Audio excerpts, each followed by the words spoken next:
दोस्तों, जीवन में अक्सर हम अपनी असफलताओं के लिए किस्मत को दोष देते हैं। हम सोचते हैं कि हमारे पास पर्याप्त संसाधन नहीं है, हमारी मेहनत बेकार जा रही है और बाकी लोग हमसे बेहतर हैं। लेकिन क्या कभी हमने यह सोचा है कि हमारी असली समस्या हमारी सोच और हमारे कर्म हैं? आज मैं आपको एक ऐसी प्रेरणादायक कहानी सुनाने जा रहा हूं जो न सिर्फ आपकी सोच को बदल देगी, बल्कि आपको यह भी सिखाएगी कि किस्मत के भरोसे बैठने से कुछ नहीं होता। हमारी किस्मत तभी बदलती है जब हम अपने कर्मों में विश्वास रखते हैं। तो चलिए जानते हैं कि कैसे मेहनत और सही दिशा में किए गए कर्म जीवन को बदल सकते हैं। ध्यान से सुनिए, क्योंकि ये कहानी आपकी जिंदगी बदलने की ताकत रखती है। बहुत समय पहले की बात है। एक नगर में महात्मा बुद्ध ठहरे हुए थे। तभी वहां पर एक किसान आया और वह महात्मा बुद्ध से कहता है, हे बुद्ध, मेरी किस्मत बहुत खराब है। मैं जो भी काम करता हूं वो सब बिगड़ जाता है। मुझे मेरी मेहनत का कोई फल नहीं मिल पाता। मैं एक किसान हूं, मैं खेती करता हूं, लेकिन मेरी फसल कभी अच्छी नहीं हो पाती और इसी वजह से मैं बहुत परेशान रहता हूं। पता नहीं क्यों मेरे साथ ही ऐसा क्यों होता है। इसके उपाय के लिए मैंने कई साधु संतों से बात की, कई ज्ञानियों से उनकी राय ली। उन्होंने जो कुछ भी कहा मैंने वह सब कुछ किया।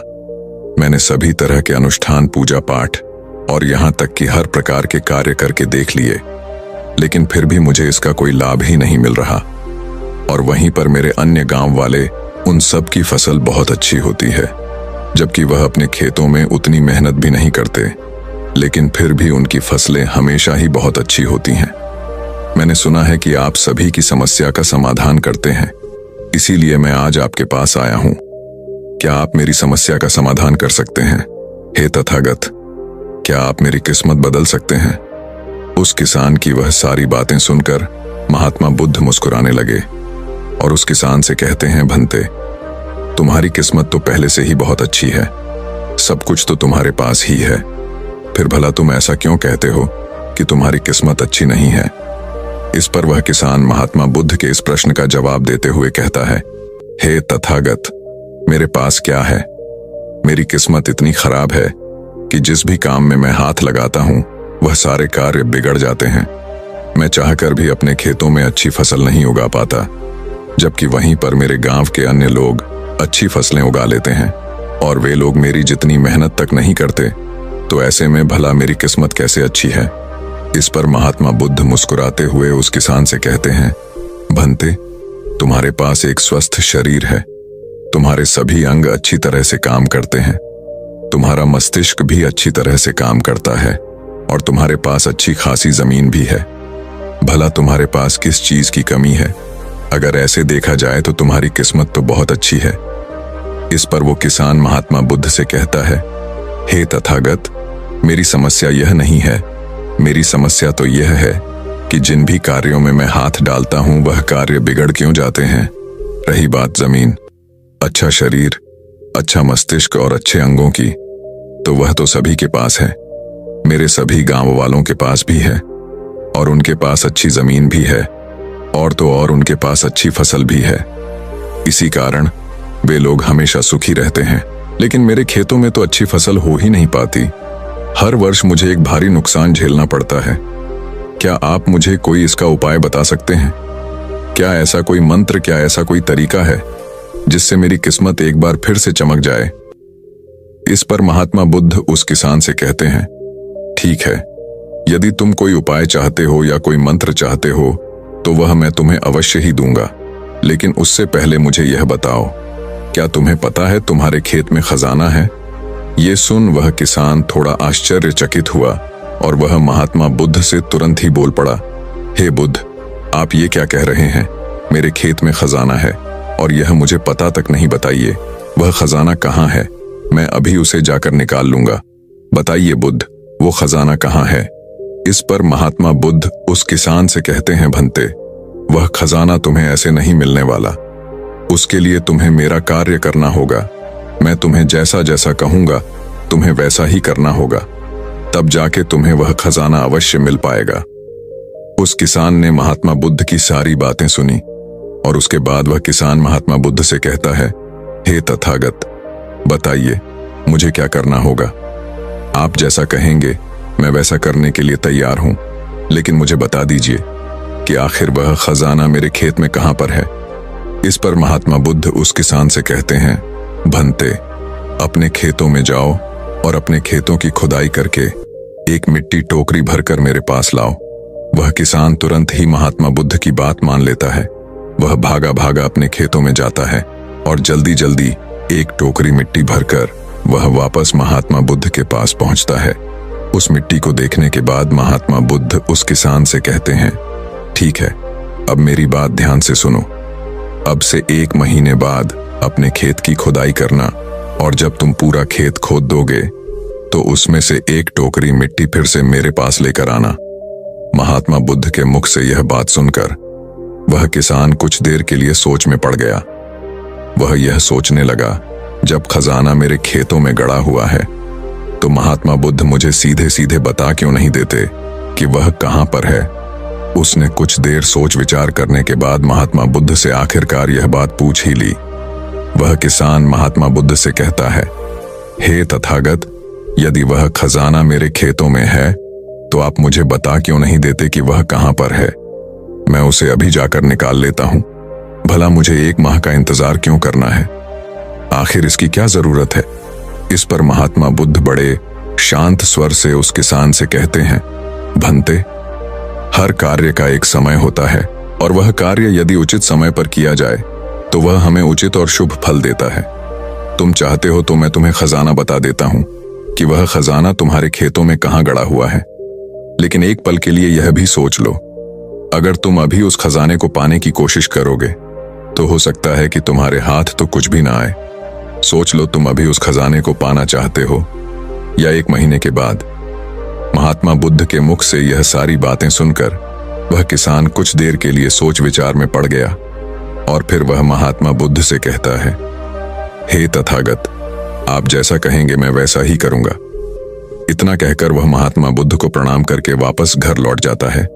वह जैसे तैसे अपने मन को मार तो लेता है, अपनी इच्छाओं को दबा तो लेता है, किंतु अब भी उसका मन बहुत बेचैन था। वह उस खजाने को जल्द से जल्द पाना चाहता था। रात में उसे खजाने के सपने आया करते थे। वह दिन भर केवल खजाने के बारे में ही सोचता रहता था। जब भी वह खेत जाता तो एक किनारे पर बैठता और उस खजाने के बारे में सोचने लग जाता। दिन भर हर समय उसके मन में केवल खजाना पाने के विचार ही चलते रहते। वह यह सोचता रहता कि जब मुझे खजाना मिल जाएगा तो मैं तो इस नगर का सबसे अमीर आदमी बन जाऊंगा। मेरे पास सारे ऐशो आराम होंगे और मैं अपना जीवन आनंदमय बिताऊंगा। मुझे किसी चीज की कोई कमी नहीं होगी। देखते ही देखते ऐसे ही करीब 1 माह बीत गए और वह अपने खेतों में गया और उसने अपने खेतों में से एक टोकरी मिट्टी खोदी। उस टोकरी में भरकर वह महात्मा बुद्ध के पास पहुंचा और महात्मा बुद्ध से कहता है, हे तथागत, यह लीजिए एक टोकरी मिट्टी जो मैंने अपने खेत से लाई है। अब बताइए वह खजाना कहां पर है। इस पर महात्मा बुद्ध उस किसान से कहते हैं, क्या तुमने अपना सारा खेत खोद दिया? इस पर वो किसान महात्मा बुद्ध से कहता है, नहीं तथागत, आपने कहा था केवल एक टोकरी मिट्टी ही आपको चाहिए, इसलिए मैंने केवल एक टोकरी मिट्टी ही निकाली। भला उसके लिए मुझे पूरा खेत जोतने की क्या जरूरत है? बस आप मुझे यह बता दीजिए कि वह खजाना मेरे खेतों में कहां पर गड़ा हुआ है। मैं जाकर वहीं पर खोदूंगा और वह खजाना निकाल लूंगा। इस पर महात्मा बुद्ध उस किसान से कहते हैं, भंते, वह खजाना पूरा खेत जोतने से ही मिलेगा। यदि तुम अपना खेत नहीं जोतोगे तो वह खजाना कभी नहीं बाहर आने वाला। अब सोच लो तुम्हें क्या करना है। इस पर वह किसान एक बार फिर कुछ देर के लिए सोच विचार में पड़ जाता है और वह यह तय करता है कि वह जाकर अपने खेत को जोतेगा। इसलिए वह महात्मा बुद्ध को प्रणाम करके वापस घर लौट जाता है और अगले ही दिन वह अपना सारा खेत जोतकर एक बार फिर से एक टोकरी मिट्टी भरकर महात्मा बुद्ध के समक्ष पहुंच जाता है। तभी महात्मा बुद्ध उस किसान से कहते हैं, भंते, अभी तुम्हारा खेत ठीक से नहीं जोता गया है। जाकर एक बार फिर कोशिश करो, एक बार फिर अपने खेतों में हल चलाओ। इस पर वह किसान महात्मा बुद्ध से कहता है, हे तथागत, मेरे पास हल नहीं है, बल्कि मैं खुद से ही हल की जगह पर खेत जोतता हूं। इस पर महात्मा बुद्ध उस किसान से कहते हैं, कोई बात नहीं भंते, एक बार फिर परिश्रम करो और इस परिश्रम का फल तुम्हें अवश्य मिलेगा। वह किसान महात्मा बुद्ध की बात मान लेता है और वह एक बार फिर से अपने खेतों में मेहनत करता है। वह एक बार फिर से हल चलाता है और एक टोकरी मिट्टी लेकर वह महात्मा बुद्ध के समक्ष फिर से उपस्थित हो जाता है। मिट्टी देखकर महात्मा बुद्ध उस किसान से कहते हैं, हाँ अब ठीक है, किंतु अब तुम्हें मेरा दूसरा कार्य करना होगा। इतना कहकर महात्मा बुद्ध उस किसान से कहते हैं, जाओ और अपने खेतों में उन फसलों की बीज डालो जिन फसलों को तुम उगाना चाहते हो। इस पर वह किसान थोड़ा अचरज में महात्मा बुद्ध से कहता है, हे तथागत, आपने तो खजाने की बात की थी, फिर बीच में यह फसल कहां से आ गई? इस पर महात्मा बुद्ध उस किसान से कहते हैं, भंते, अगर तुम्हें खजाना चाहिए तो तुम्हें मिट्टी में बीज तो डालने ही होंगे। इस पर वह किसान महात्मा बुद्ध से कहता है, हे तथागत, आप जैसा कहेंगे मैं वैसा करने के लिए तैयार हूं, किंतु यदि मैं अभी बीज लेने जाऊंगा तो वो मुझे महंगे पड़ेंगे और अभी मेरे पास इतना धन भी नहीं है। यदि मैं कुछ समय बाद उसे लेने जाऊंगा तब वह मुझे सस्ते मिल सकते हैं। इस पर महात्मा बुद्ध उस किसान से कहते हैं, भंते, मैंने तुम्हें कहा था, यदि हम किसी कार्य को सही समय पर करते हैं तो हमें उचित लाभ मिलता है, किंतु अगर वही कार्य उस समय पर नहीं होता तो उसका फल हमें नहीं मिल पाता। इसीलिए आज ही जाओ और अपने खेतों में बीज डालो। वह किसान महात्मा बुद्ध की बात मान लेता है। वो महात्मा बुद्ध को प्रणाम करके बीज लेने निकल जाता है। बीज लाकर वह अपने खेतों में भी डाल देता है और फिर वह महात्मा बुद्ध के पास वापस पहुंचता है और बुद्ध से कहता है, हे तथागत, आपने जैसा कहा था मैंने वैसा ही किया। अब मुझे बताइए कि आखिर मेरे खेतों में वह खजाना कहां पर है ताकि मैं उसे निकाल सकूं। इस पर महात्मा बुद्ध मुस्कुराने लगे और उस किसान से कहते हैं, भंते, अभी तो तुम्हें एक और कार्य करना है, उसके बाद वह खजाना तुम्हें खुद ब खुद दिखेगा। किसान महात्मा बुद्ध से कहता है, हे तथागत, बताइए अब वह कौन सा काम है जो मुझे करना है।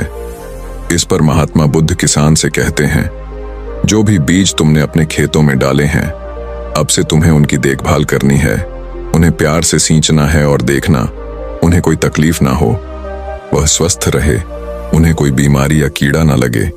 यदि ऐसा हुआ तो तुम्हें वह खजाना नहीं मिल पाएगा।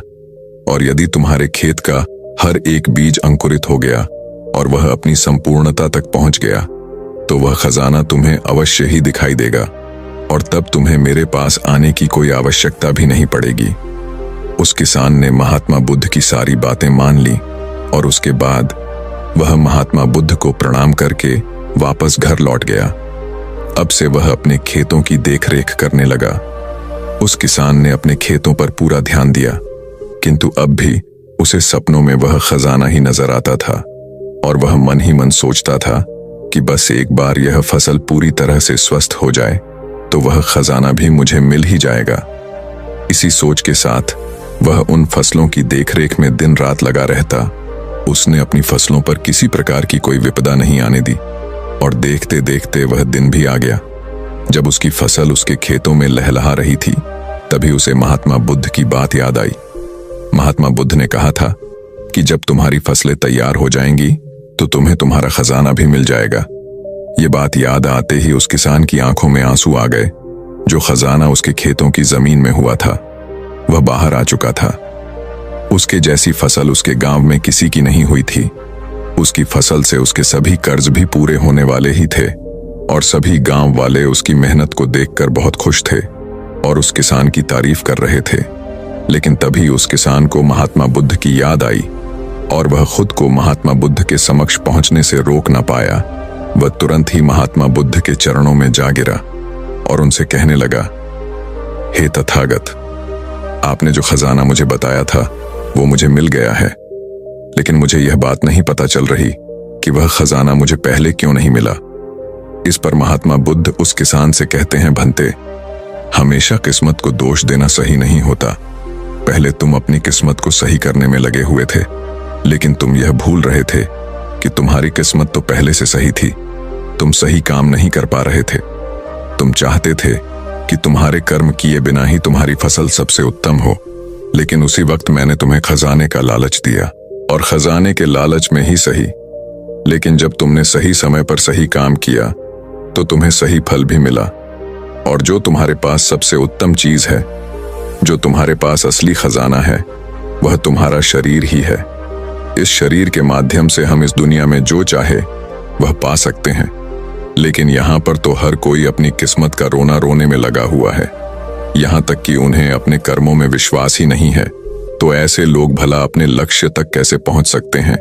इस पर वह किसान महात्मा बुद्ध से प्रश्न करते हुए कहता है, हे तथागत, तो क्या किस्मत जैसी कोई चीज नहीं होती? इस पर महात्मा बुद्ध मुस्कुराने लगे और उस किसान से कहते हैं, भंते, किस्मत क्या है? किस्मत हमारे ही सत्कर्म है, और यह सत्कर्म ही हमें ऊर्जा और शक्ति प्रदान करते हैं ताकि हम सही दिशा में कार्य कर सके, और इन कार्यों से ही हम अपने जीवन के लक्ष्य को प्राप्त भी कर सकते हैं। महात्मा बुद्ध के मुख से यह उपदेश सुनकर वह किसान महात्मा बुद्ध के चरणों में जा गिरा और उनसे कहने लगा, हे तथागत, मुझे आज पता चल गया है कि मेरी किस्मत खराब नहीं थी, मेरे तो कर्म ही खराब थे, किंतु मैं आज आपको वचन देता हूं कि आज से मैं अपनी किस्मत को कभी खराब नहीं कहूंगा, अपने कर्मों को सुधारूंगा और सभी कार्य सही समय पर करूंगा। इतना कहकर वह किसान महात्मा बुद्ध को प्रणाम करके वापस घर लौट गया। दोस्तों, हम में से अधिकांश लोग यही करते हैं। वे लोग हमेशा अपनी किस्मत को दोष देते रहते हैं, लेकिन वो कभी भी अपने कर्मों पर ध्यान नहीं देते। वो यह नहीं सोचते कि क्या उन्होंने अपने लक्ष्य को पाने के लिए जो कर्म करने चाहिए थे वो कर्म किए हैं या नहीं, कहीं उसमें कोई कमी तो नहीं रह गई, और अगर उसमें कोई कमी थी तो क्या उस कमी को दूर करके क्या उस लक्ष्य को प्राप्त किया जा सकता था। और यह सब हम तब सोच पाएंगे, तब समझ पाएंगे जब हम अपनी किस्मत को दोष देना बंद कर देंगे। लेकिन हम तो अपने आप को सही और अपने किस्मत को गलत ठहराना चाहते हैं। हम किसी ऐसे को चाहते हैं जो हमारी गलतियों का ठेका ले ले, और इसीलिए हम अपनी किस्मत को हमेशा दोष देते रहते हैं ताकि हमें कभी किसी के सवालों का कोई जवाब ही ना देना पड़े। और इस तरह से हम उस समस्या से भी निकल जाते हैं, और हम कभी पीछे पलटकर यह नहीं देखते कि क्या हमने उस लक्ष्य को पाने के लिए हर मुमकिन कोशिश की थी या नहीं। हमसे कहीं पर कोई गलती तो नहीं हुई थी, क्योंकि हमें तो लगता है कि यह सब तो किस्मत का खेल है, और भला किस्मत से कौन जीत सकता है। आपने अपने आसपास भी ऐसे कई लोगों को देखा होगा जो लोग अपने लक्ष्य को प्राप्त ना कर पाने पर रोते हैं, चिल्लाते हैं, और जब उनसे कोई उनकी असफलता का कारण पूछता है तो वह यही कहते हैं कि वह तो मेरी किस्मत में था ही नहीं। लेकिन यहाँ पर आप एक वास्तविकता भूल रहे हैं। इस दुनिया में ऐसे कई सारे लोग हैं जो अपने कर्म पर ध्यान देते हैं। वह अपने कर्म को कभी नहीं छोड़ते, भले ही वह अपने लक्ष्य को पहुंच पाने में असफल हो जाए, लेकिन फिर भी वह अपने कर्म पर विश्वास रखते हैं। और जो लोग अपने कर्म पर विश्वास रखते हैं वह लोग कभी यह नहीं कहते कि उनकी तो किस्मत ही खराब थी, बल्कि वह दोबारा फिर से एक बार पूरी शक्ति से उस लक्ष्य को पाने की कोशिश करते हैं। और यह कोशिश वह तब तक करते रहते हैं जब तक कि उन्हें उनका लक्ष्य मिल नहीं जाता।